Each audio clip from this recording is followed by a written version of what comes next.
Ayaw magpaawat ni Renza Bando mga bro, todo ang pagpapakitang Gilas sa harap ni Coach Shot. Halos mauntog na ang ulo sa taas ng talon, grabe ang sipag ni Lakay. Debut game ni AJ Edu, ganda din ng performance. Gilas Pilipinas laban sa Team B ng Iran, no Kai Soto at wala din ang import nating si Jordan Clarkson. Kaya naman lalaban ng All Filipino ang Gilas. Starting 5 natin, nandyan ang 6-time MVP. Sinundan niya ni Ray Parks, Jamie Malonzo, Chris Newsome at Dwight Ramos. Well, first quarter, unang bitaw ni Papa Dwight, pasok ang 3-point. Bahagyang naiwanang bukas sa top of the key, pero dahil sa magkakasunod na turnovers, kontrolado ng Iran ang 4-point lead under 6-minute mark. Take note mga bro, team bilang to ng Iran at hindi ito ang magre-represent sa kanila sa World Cup. Lakas bumuhat ng opensa ni Dwight Ramos, 8 points agad sa opening quarter. Under 4-minute mark, first time ipinasok etong si AJ Edu. Kasabay etong si Pogoy at Japet. Not bad dahil unang tira nito sa ilalim, pasok ang floater. May dalang sipag din sa pag-rebound ng 23-year-old big man. Twin tower sila ni Japet. Nakakabirada din ang isang tres sa my corner etong si AJ Edu. Lamang na sana sa tres na yan ng Gilas mga bro kung hindi lang nakapag 5-0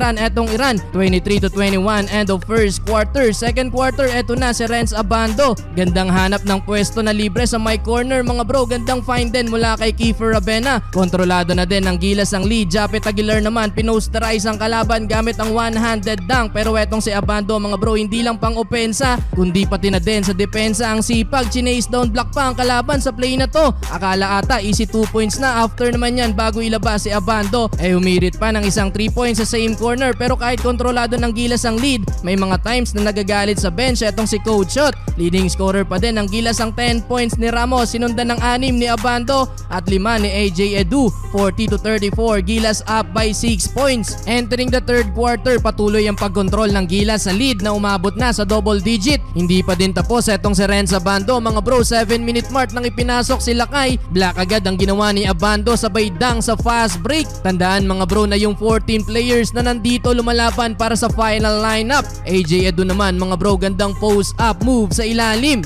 Final minute ng third quarter mga bro, bagyang nakadikit etong Iran pero nag-take over mode etong si CJ Perez na hindi ganun kagandang naging first half. 59-46, lamang na tayo ng 13 points. Well, fourth and final quarter mga bro, lagpasan na sa 20 ang hawak na lamang ng Gilas. Nakakailang butata na din etong si AJ Edu, solid rim protector beside kay Kai at Japet. Pero under 6-minute mark mga bro, dahil sa laki na din ng lamang ng Gilas, inilabas na din siya ni Coach Shot. Habang etong si Terdy Ravena mga bro, may nasaktang pang player mula sa Iran. Hindi naman sadya pero napaluhod ng player ng Iran. Well, late in the fourth quarter mga bro, uminit ang opensa neto ni Calvin Oftana. Kaya naman sa dulo mga bro, nakuha pa din naman ng Gilas Pilipinas ang panalo kontra sa Team B ng Iran.